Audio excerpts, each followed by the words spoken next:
registry in some form or another. Not that everything else isn't important, but what are they going to zero in on the most? Those carpal bones and the tarsal bones and the foot.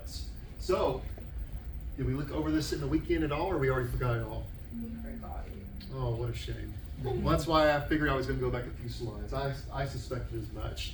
So we're just going to start over this part of the lecture, do a little review. Let's start at the top right here, guys. We have 2 rows of 4 carpal bones. There's a proximal row and a distal row, each containing 4 each on each row. Talk about that proximal row. When I say proximal row, that is the row closest to your radius and ulna, right here on the wrists. And we're going to start with the area right under the thumb. We have the scaphoid, the lunate, the triquetrum, and the pisiform. And yes, it is pronounced pisiform. So, you know, when you get mad, you say, "You're pisiforming me off." That's about as good of a joke I got this morning, guys. I'm sorry. So, then you have your distal row. That's going to be your, starting under the thumb, once again, your trapezium, your trapezoid, your capitate, and your hamate. Capitate being the largest of the 8 carpal bones. Why? Because it's the captain of the carpal bones. Easy way to remember that. Hamate has a little protrusion on it, little hook. Does anybody remember what that was called? That little process coming off the hamate? It's not in your book, but I told you to write it down. Annulus of the hamate, correct. Annulus of the hamate. When it comes to trapezium and trapezoid, 2 very similar words, but if you look at the alphabet, it can help you out. Typically when you're naming carpal bones, you always start from the thumb side, or the first digit. That's going to be your trapezium.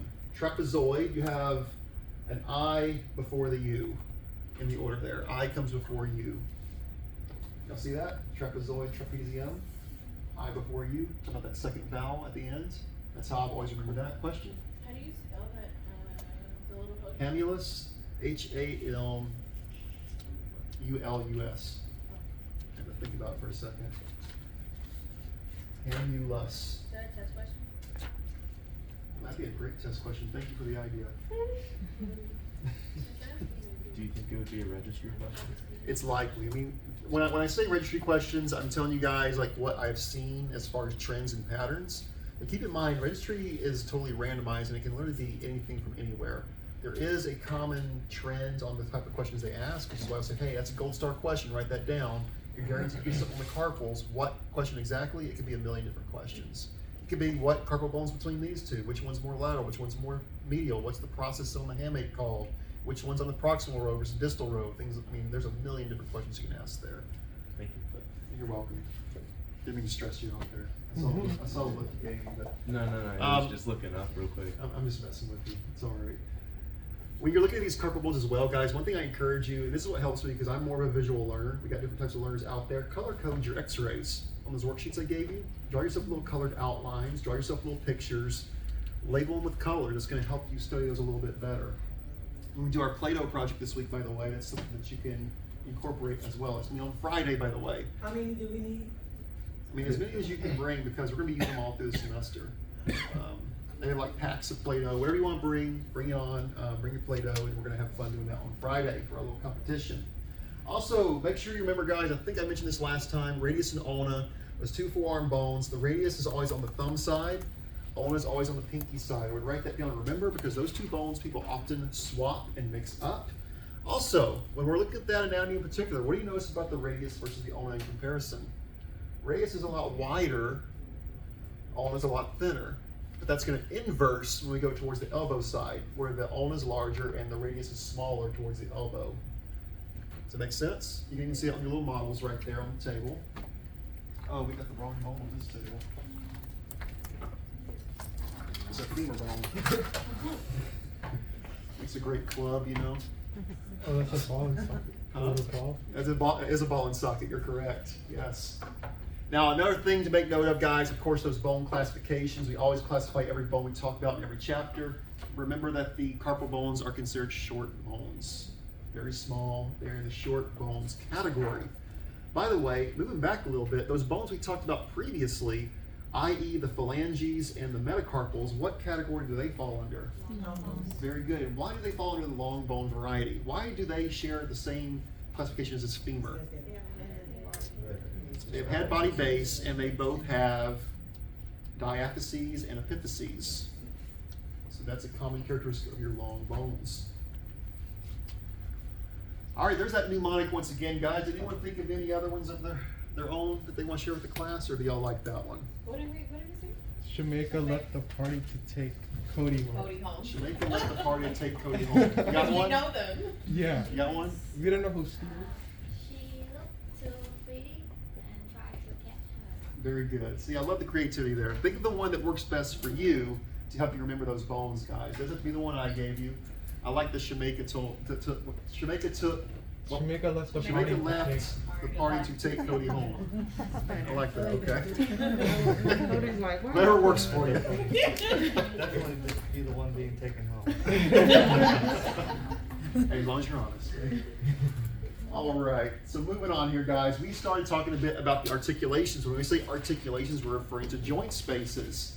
So the first ones we talked about are those IP joints, the interphalangeal joints. Those are categorized as the articulations between our phalanges.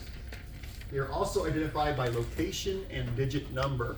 Keep that in mind, because what I say last time, if I just say a distal interphalangeal joint, I'm gonna say, well, what are you talking about? There's 4 distal interphalangeal joints. You gotta be specific to the digit number when you're identifying each of those joint spaces, because they are shared amongst different digits. So, looking at these individually, we have that distal interphalangeal joint. Why am I still holding this?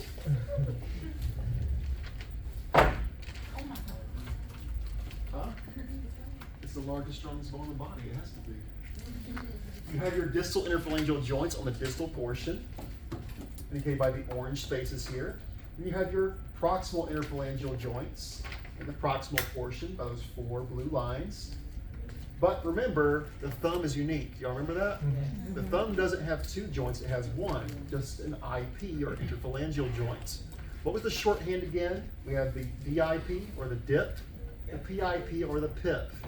When you go to lab tomorrow, you're going to hear Mr. Fong or Ms. Bonilla refer to the dip or the PIP because we use them as centering points. We palpate the hand and look for the MCP, the PIP, and the DIP for different centering points on the hand, whether we're looking at fingers, hand, wrists, so on and so forth. The joints are one of the main palpation points for our upper extremity x-rays to make sure we're centered correctly.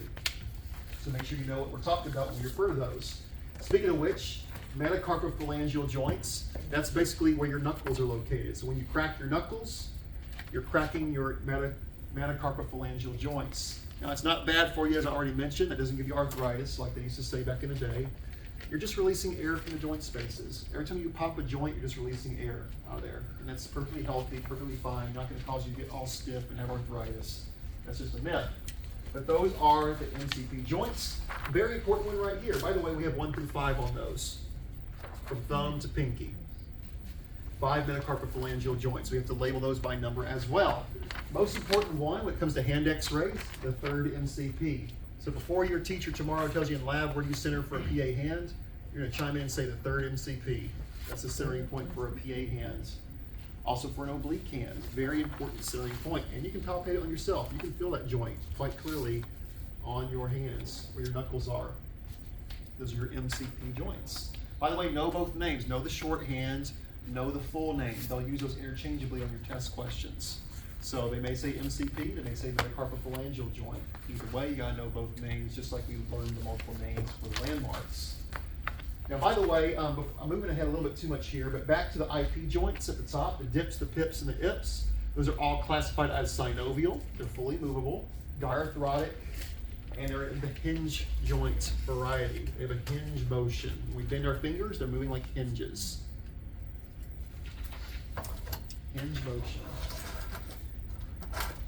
And we'll break down each of these joints individually by category as we move forward here. You have a question? Yes, sir. Did you say synovial and hip joint? And that called the hinge It's joint? synovial, diarthrotic, and hinge. Oh, there are 3 types, sir. Correct. It's 3 categories it falls in. Yes. Synovial because it contains a synovial joint capsule. Diarthrotic because it's freely movable. And hinge because the movement is a hinge type movement. When you Sir. say MCP, it's the Metacarpophalangeal joints. Would that like confuse us when we do like a lateral? A and- mid-coronal or, like, plane. a mid-coronal plane? Well, the lateral is just like a lateral. It does share the same initials, but you know, when you're referring to an upper extremity, you're not going to talk about the MCP. Why? Because where's the MCP? In your torso, right? Head down to the torso. We're not going to worry about that on your extremities. So it depends on what area of the body you're referring to. Good question, by the way. All right, so back to the MCP, because I jumped ahead there. There's your Metacarpophalangeal joints. You have 1 through 5. How they define? That's your articulations between the heads of the metacarpals and your proximal phalanges. Anybody talk about their phalanges this weekend with their family? Y'all didn't do my little creepy phalanges thing? I slept 11 hours yesterday. I'm so sorry you didn't experience the wonderful conversation piece of phalanges. But I had not slept like that since I was like 13. That sounds really That's nice. what standing on your I- feet all I- day at clinical. That's what it was. My body won't even let me sleep that long anymore. I wish it would. So once again, identified by number, guys. First, second, third, fourth, and fifth. Even though you see first, second, third only, that goes all the way to the fifth. You have 5 metacarpophalangeal joints. How are they classified? A little bit differently. Keep this in mind. They are also synovial. They're also diarthrotic, but their movement type is a little bit differently. They're ellipsoidal. Ellipsoidal. Ellipsoidal. So once again, when you center for a PA hand, where do you center? The third Third. base. I want y'all to say it before your teacher does tomorrow and make them think you've been studying ahead, you know? As you should be anyway. I'm trying to help you out a little bit here.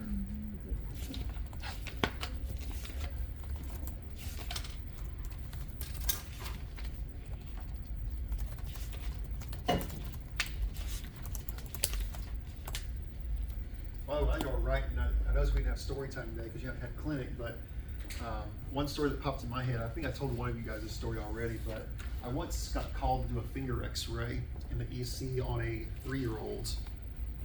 And I walked in, like, all right, I'm here to do the finger x-ray. Where's the patient? There's the patient in the bed. I have the portable machine. I'm like, you guys need a finger x-ray, right? They're like, yes. I'm like, so I'm going to set up by the patient. They're like, wait, no, wait a minute. We don't want you to x-ray on the patient. I'm like, what do you mean? We want you to x-ray the finger. I'm like, that's what I'm here to do. They're like, it's right there. So I look over on this metal tray, and there's the patient's little finger in a bag of ice. About this big, severed finger. I'm like, you want me to x-ray the finger? Like, yeah, go ahead and do a 3-view finger on that. I'm like, okay, that's a new one. So I put my gloves on, get my cassette, which is gigantic to this finger, and I take the finger out of the bag, and it feels really cold and clammy and kind of squishy, really weird as it sounds. So it's so I feel so terrible because the patient's there watching me too. I'm like, I'm positioning your severed finger here, and the parents are all watching as well. I'm like, okay, PA finger, X-ray. I turn and do the oblique, and then do my lateral. How did you do oblique? Huh? How did you I do had to hold it oblique? in place. Oh, I had to hold it and take my X-ray. It was as weird as it sounds. Like taking a What selfie happened? Selfie, yeah. What happened? I think it got slammed in a door, if I remember right. I think it got severed in a door. Yeah, if I remember correctly. So they're going to attach it back? They were able to attach it back, yes. That's why they did the X-ray to see if it was a salvageable finger. By the way, if you ever sever a limb, always put it on ice. That's not just a myth. It actually works because it arrived on ice. But they did reattach the finger. There was some nerve damage, but the kid got the finger back. So, yeah. Like I said, every time you think you've done and seen it all, this career always offers you something new. Hold your breath. I don't know what they did. I wasn't there for the surgery, so I'm not exactly sure.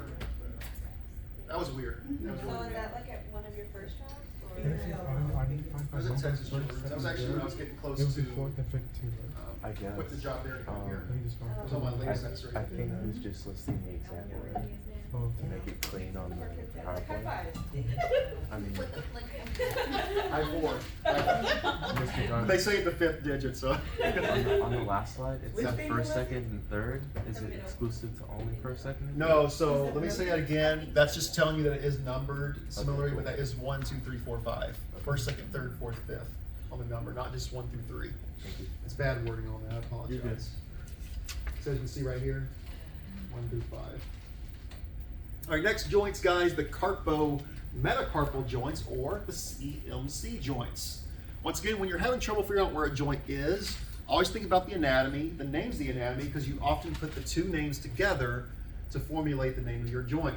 When I say Metacarpal joint, where do you think those are? Between the carpals and the metacarpals, right? That's what we see right here, the little yellow line. Metacarpal joints, articulations between the bases of the metacarpals and the carpal bones. Now, there is a little bit of a difference between the joints here depending on the number. It's a little confusing, I'm sorry, but you know, the human body's quite fascinating like that. Your first is that fully opposable thumb we talked about, remember? The saddle joint? That is your first CMC. It's synovial, diarthrotic saddle or cellar joint. That was the alternative name.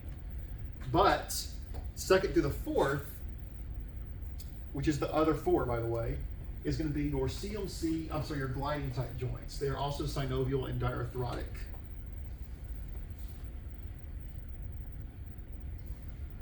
So once again, that first one is synovial, diarthrotic, saddle or cellar type, allowing for that fully opposable thumb. When you move your thumb around in a big circle, it's that fully opposable cellar joint. The other four, digits 2 through 5, second through fourth CMC joints are gliding types. Gliding types. That's what's confusing. I should say second to fifth. I'm sorry. Yeah, I'm just about to ask. Second to fifth. I apologize. It's throwing me off too.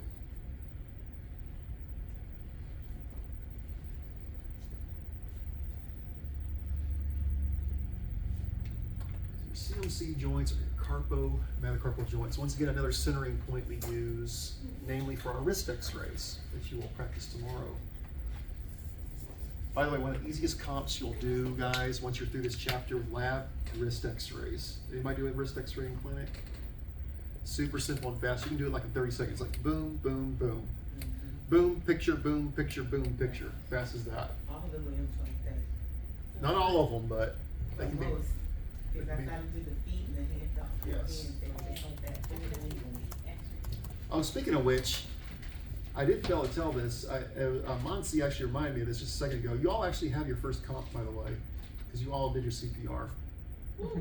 So everyone's successfully completed at least one competency. I'm gonna put those in for you today.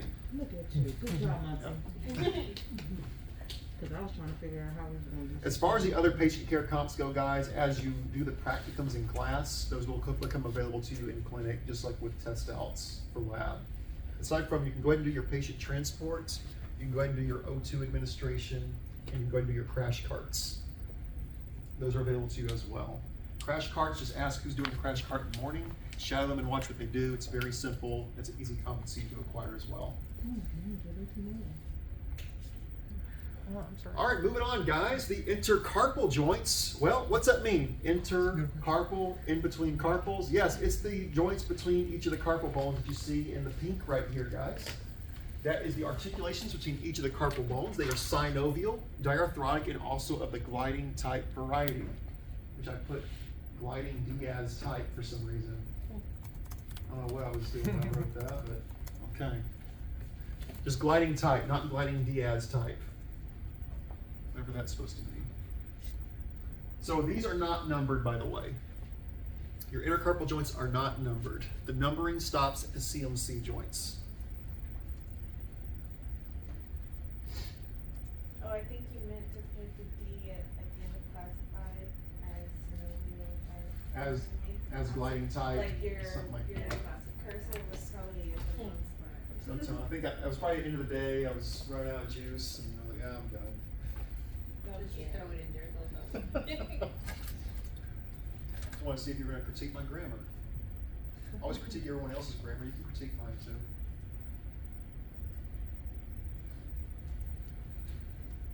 too. Then, of course, we also have that joint that's going to connect those carpal bones to the radius itself.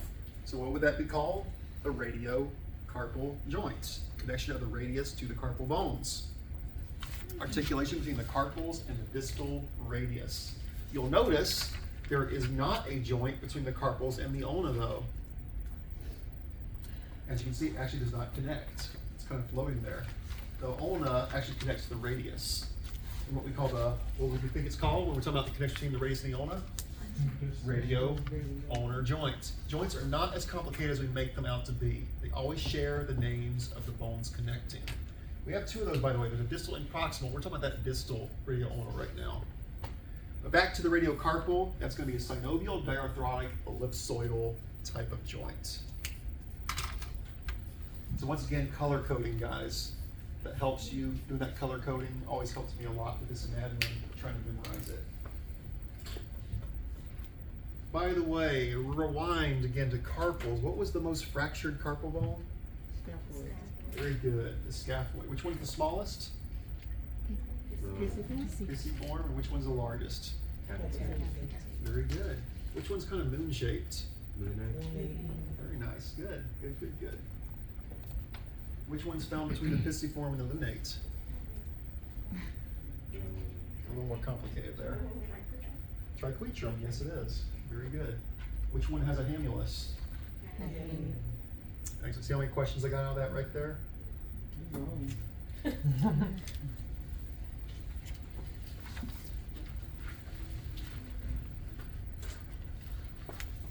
Right. So, let's review, because now we're going to look at it on an X-ray. So what we're going to do is we're going to go around the room, and all of us are going to try to label and identify what we can. If you do not know the answer, it's okay. We all forget stuff. You can call for a lifeline and have someone help you out. It's perfectly okay. I forget stuff all the time. But we're going to start. Where do I want? Which end do I want to start? My helper today, John's. But you're such a good helper. And you're coming first. That's right. I help you no more. We're going to start with letter A, Johns.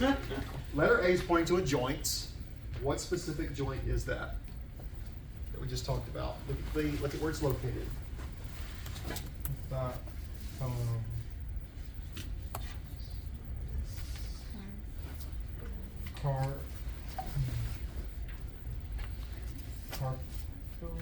something carpal.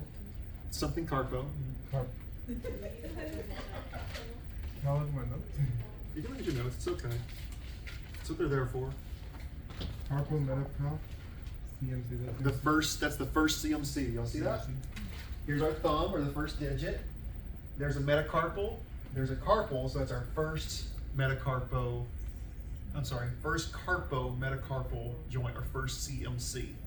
Also identified as that first cellular joint, or the only cellular joint found in the body. Everyone see that? Yes. Let's go to letter B. Jay, Yes, sir. what is letter B specifically? The body of the first metacarpal. Very good. Does everyone see that? The body of the first metacarpal. So we have a head, body, base. Here's the body of the first metacarpal. Excellent. Shaheen, we are at another joint right here. What is letter C? An easy one.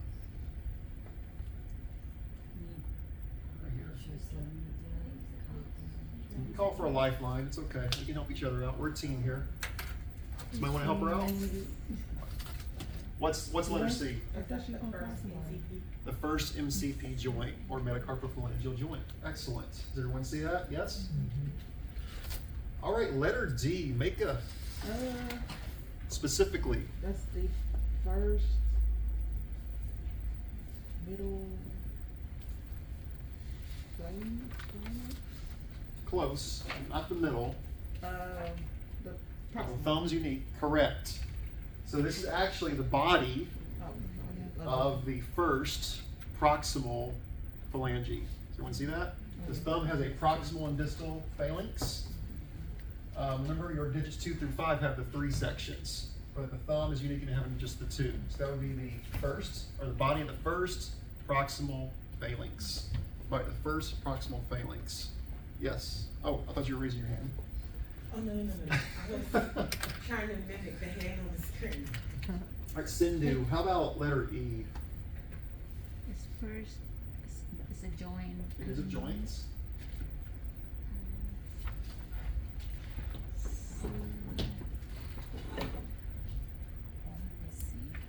It's not. You know, it's okay. We're still learning this.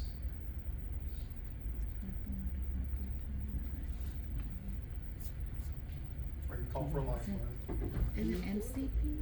Not It's a MCP, because MCP's metacarpal. down here. So now we're talking about the joint between the phalanges. And the thumb's unique. It's the only one that has this one. Okay, someone help me. You can help her out, guys. She's asking for help. First IP joints, or interphalangeal joint, or the IP joints. Okay? Samantha, what about letter F there? It's going to be the first distal phalanx. Right, first distal phalanx, or if we want to be more specific, the body of the first distal phalanx. Very good. All right, Cody, what about letter G? That's another joint. That was a hard one. I was going to take a second MCP or something. It's IP. Would be the Metacarpophalangeal of the second. Specifically correct. So that's a second MCP joint. Second MCP joint. See that? Now, by the way, guys, when I'm asking you to label this stuff, I will specify if I'm looking for a landmark on the bone or joint. So if you're ever looking at an image like this and it's pointing close to two things, make sure you read the whole question. Am I looking for a joint or am I looking for a landmark? That will always be specified to you. Charo, what about letter H? Landmark. It's Specific. the second, it's the body of the second proximal phalangeal.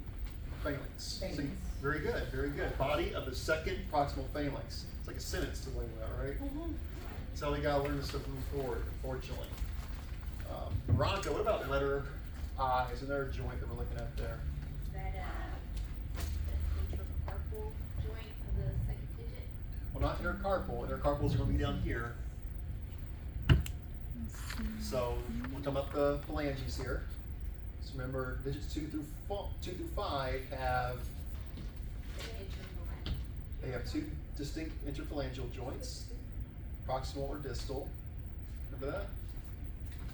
Okay, that's gonna be proximal.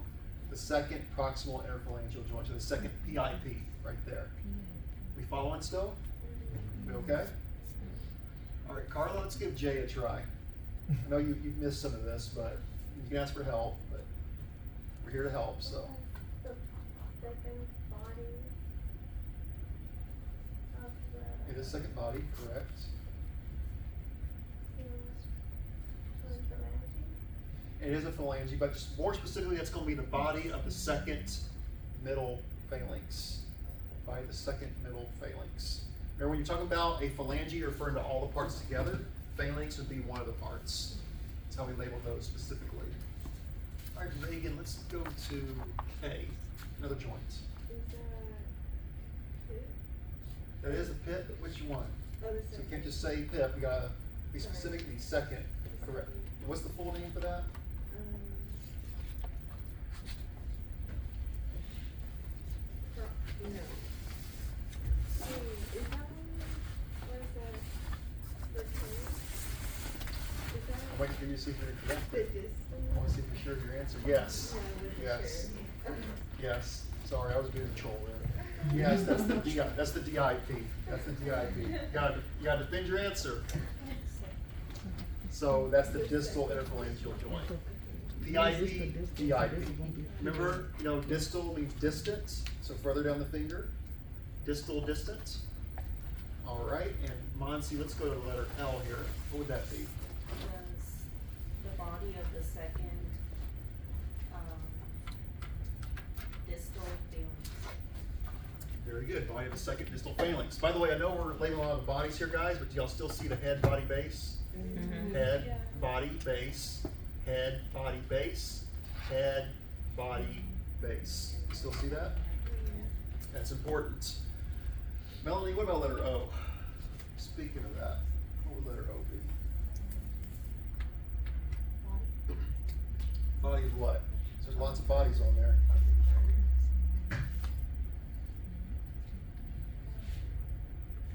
Got about half of it.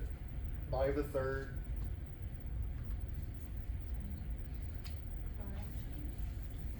It is a phalange. It's phalanx, singular though, but which one? Because we have 3 different phalanges there. Dun, dun, dun. That's a distal. That's a middle, so that's a proximal. So body of the third proximal phalanx. Body of the third proximal phalanx. All right, same concept. Emily, what about that right there? Body, fourth.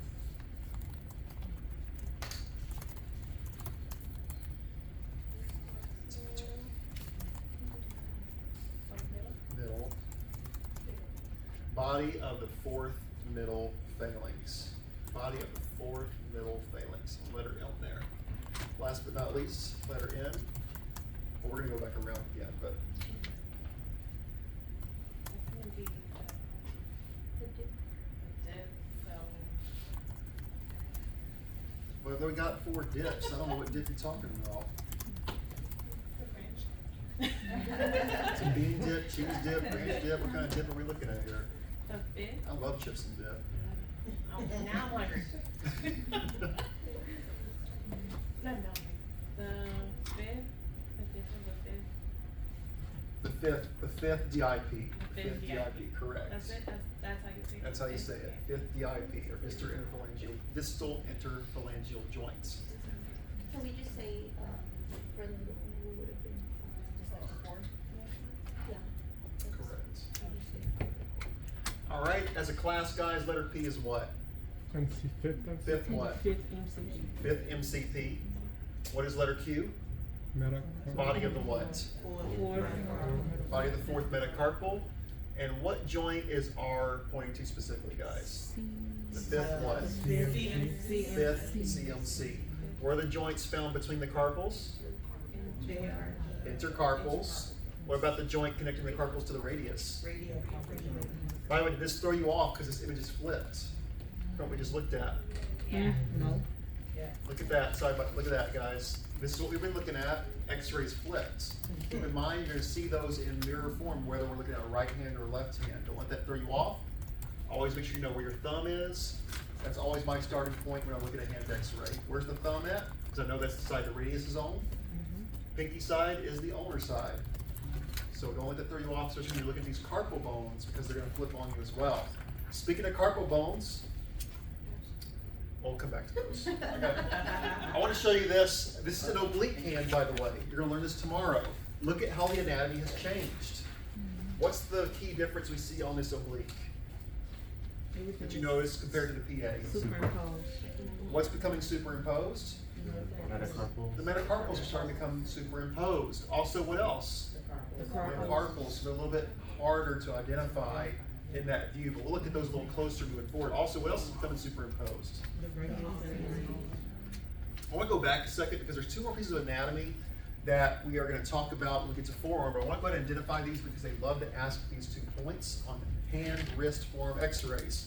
There are 2 little spikes or points on the radius and ulna. You can see it on your models in front of you as well. You can also palpate it on your wrist itself. If you palpate the sides of your wrist, those little rounded edges, those are going to be what we call styloid processes. We have a styloid process of the radius and a styloid process of the ulna. That's another palpation point you're going to learn tomorrow, especially when it comes to positioning for your wrist x-rays. So once again, we have a styloid process of the ulna, styloid process of the radius. Whew, we okay? It's a lot of anatomy, right?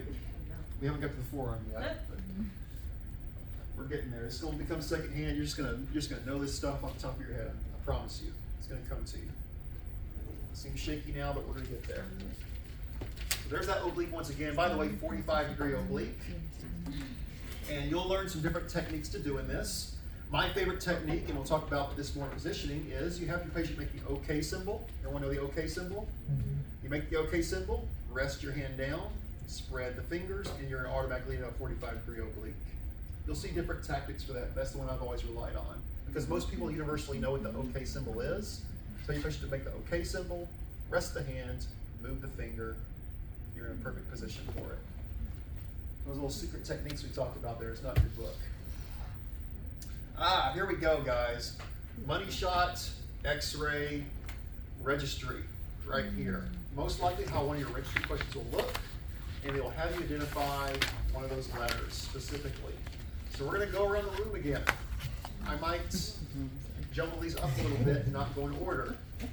So John, you're gonna be my guinea pig again here. We're not gonna start with A, we're gonna start with H. What is H? We'll jump around a bit here. You gotta know this inside and out.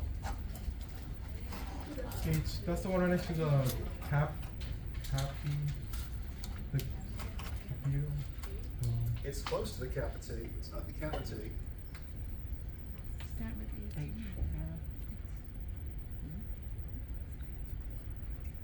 Am I being too mean? You wanna go in order? Maybe we should start in order. Yeah, because we're still babies. I forget, you're still X-ray baby. Let's go to letter A. Is that It's the most fractured carpal bone in the body right there. Me. Think of me. scaphoid? No. Scaphoid? Yeah. That's the scaphoid, yes. Go with your instinct. That was the first thing you thought of, right? Yeah. Trust your instincts, I'm telling you. Letter B, Jay, what is letter B? What's after the scaphoid on the proximal row? The lunate? The lunate, very good. Shaheen, how about letter C? What's the next one in line? Triquetrum, very good. And then letter D, Mecca? Pisiform. Pisiform. Now you'll notice these do superimpose quite a bit. Do not mix these up. The pisiform always comes out a little bit more on the the medial aspect. It's the medial side, by the way, because of anatomic position. Triquetrum's just before it, even though they do overlap quite a bit. Who in the world is trying to call me? I do not know that number. Always during class, I swear.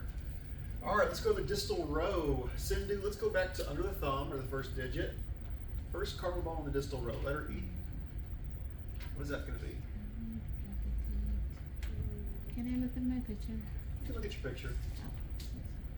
I have a quick question. The first one is trapezoid. Trapezium. Trapezium.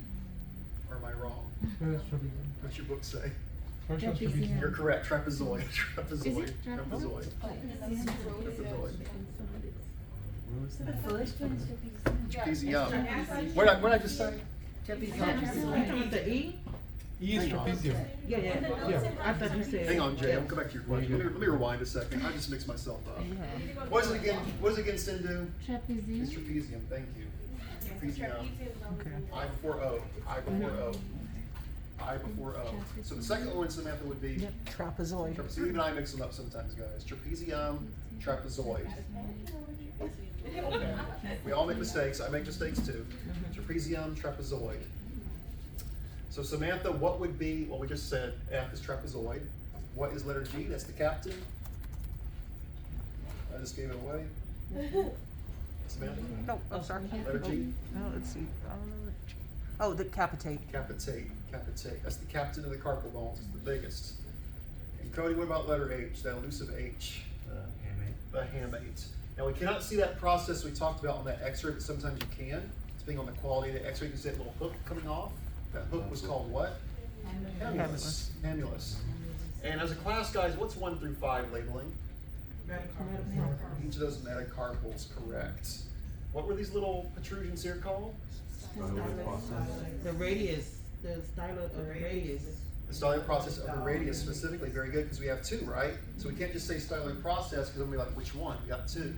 So that'll be the styloid process of what? The ulna. Very good, very good. What's that joint there called specifically? Radiocarpal. What are these joints here called specifically? Careful. C. CMCs. And then in between the carpals would be intercarpals. What about this last joint here connecting these 2 long bones? The distal. Radio owner, but Oh. yes, the distal radio owner, because you also have a proximal radio owner. Very good. Proximal is towards the elbow. So, beautiful PA wrist x-ray here, guys. Perfectly centered, beautiful collimation. There's the star of our show, those carpal bones. That's what we want to see on a wrist x-ray. Y'all know how to do that. I'm sorry, what was your question, Jay? I forgot to come back to you. Where was the navicular again? Where's the navicular? That's the scaphoid. It's an alternate name for the scaphoid. There's also a navicular in your foot.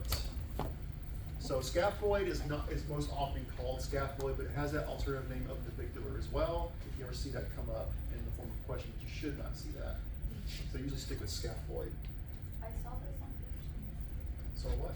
This on Thursday. Oh, you saw us at clinic? No, Very common. Oh, you saw us in the OR. yeah, there was, oh, yeah, but the question was broken. And it looked kinda weird, they looked like they were on top of each other and also. Oh yeah, they get moved around. Bad fractures. Yeah, I saw one too. Oh, no, it's Mhm. just.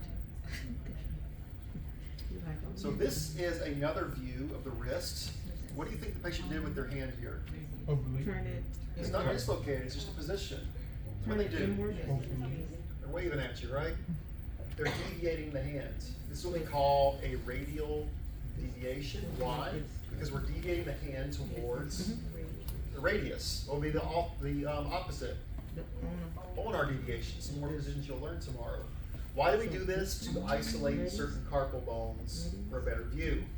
So we can see the same carpal bones we just looked at. Here's the PA. Here's the radial deviation. See how they shift? Just slightly? So looking at that, whoops. Which ones in particular do you think are becoming more isolated or better viewed? A little back and forth animation there.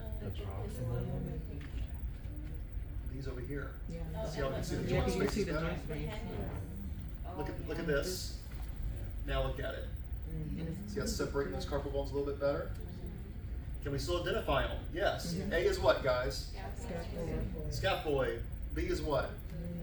Lunate, followed by triquetrum. Little one. Let's go backwards. What is H? G. F. E. Excellent. Oh, what is that though? That little, we can finally see it, right?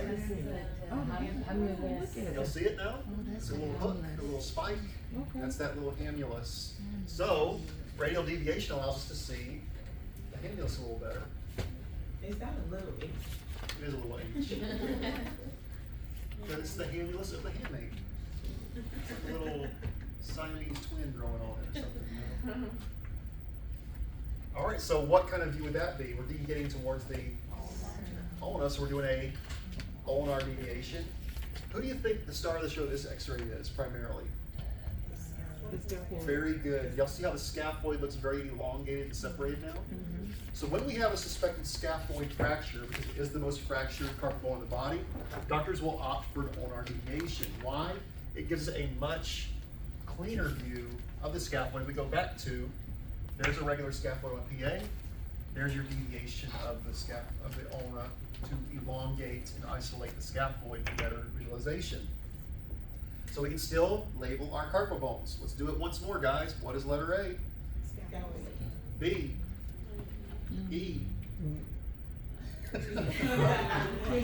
Trapezium. F. C. D.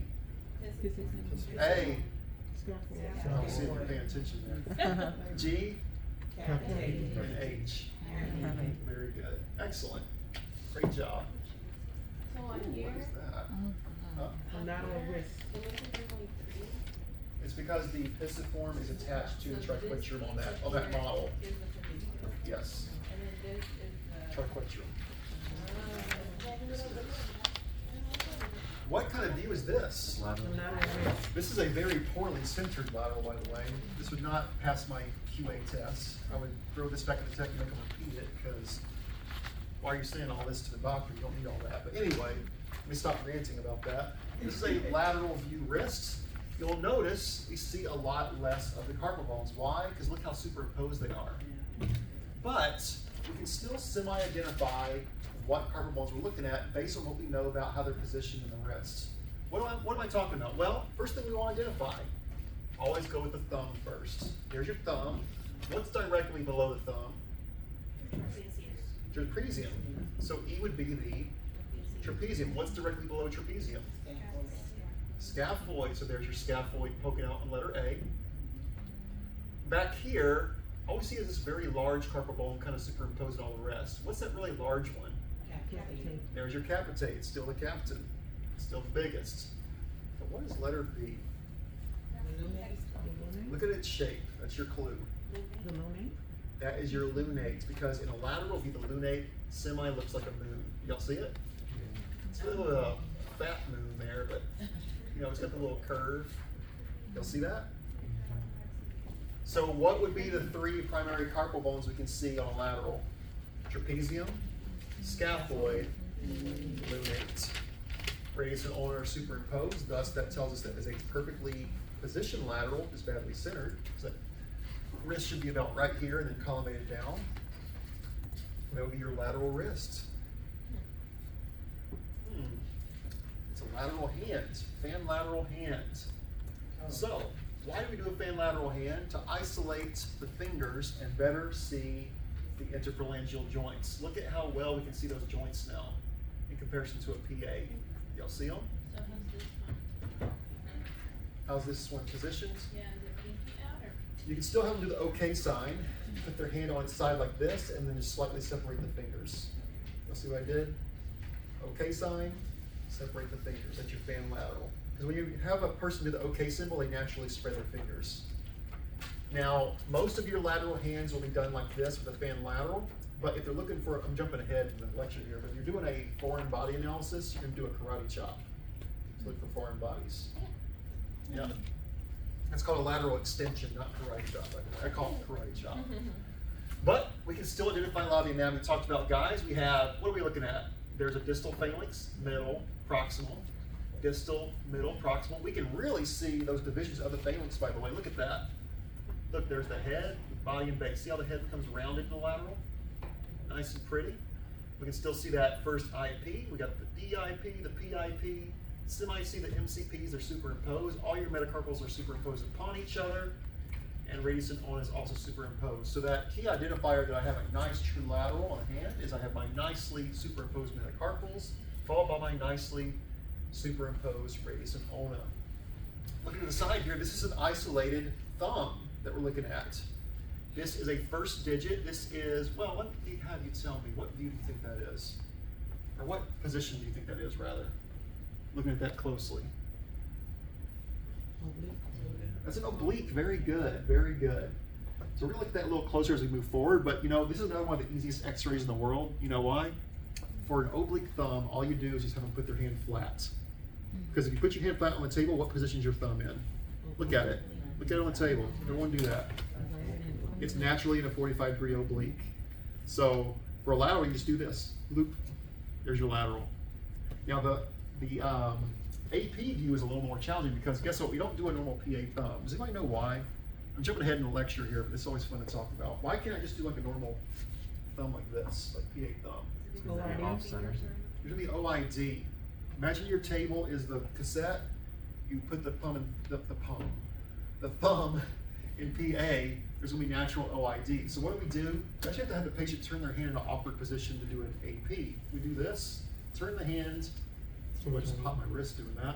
Turn the hand and put the thumb in this position right here, and that'll be your AP thumb to reduce the OID. You'll learn that tomorrow as well. So it'll be important to have the patient help you out and pull those fingers back out of the way. The thumb's unique in that position. The rest of the fingers are just PA, oblique, lateral, PA, oblique, lateral, PA, oblique, lateral. Thumb always wants to be different and stand out against the crowd. You know, he's kind of like a show-off. He's a show-off of the digits. But once again, you can see your anatomy, guys. Distal phalanx, proximal, head, body, base. There's that first IP. There's that first MCP. We haven't talked about these much, but have y'all been noticing the little sesamoids? Yeah. Little sesamoid bones, they've got little sesame seeds. First CMC, and of course, there's that trapezium once again. Now, because the thumb is so unique, once again, one thing to keep in mind, I keep talking about positioning here, I'm getting way ahead of myself. Thumb x-rays always have to include down to the CMC joints. The other digits do not. Why? Because the thumb's unique in being that singular sellar or saddle joint, and they always want to look at that because it's an easily dislocated joint when it comes to injuries. We'll talk more about that in positioning though. There's one more x-ray before we go to the next section, guys. There's a nice x-ray that's giving you the bird. Looks like it's flipping you off because it is the middle finger. And unfortunately, when you position for this x-ray and do your lateral, you have to actually have the patients flip you the bird like this. There's your lateral middle finger. So everyone's gonna be flipping each other off tomorrow, I'm sorry. It's nothing personal, that's how the position works. So that's just an X-ray of the finger. That's an x-ray of the third digit. So once again, our anatomy, guys, distal phalanx, middle phalanx, proximal. So I have a head, body, base, head, body, base, head, body, base. Oh, I said third, that's not the third finger, that's the fourth, I apologize. It looked like a third finger. That's a fourth digit, I'm sorry, I just flipped you off for no reason. I'm sorry. So that's the That's the- PG-13 version? Huh? That's the Don't PG-13 tell version? my boss I flipped you off in class today. I need to keep my job at least for a few more years. So that's your fourth digit, your fourth MCP, fourth metacarpal, still a head, body, base. And as you can see, heavily collimated down because we want to isolate that finger. That's the star of our show. Even though that marker's slightly cut off, that's okay. You're gonna learn this in lab tomorrow. It's okay to have your marker partially cut off for little extremities like this because we want that tight collimation. Tight collimation is essential to get those nice quality x-rays on these images. So based on this image, if you were to guess, where do you think, well, it tells you, where's the central ray go? Where's the central ray go, guys? At that PIP joint. So once again, that's why we gotta learn this anatomy. We use those joints and those landmarks for our positioning purposes and of course for our central ray placements. Let's take our first break before we look at those. Take the first break, 10 minutes, get you some coffee.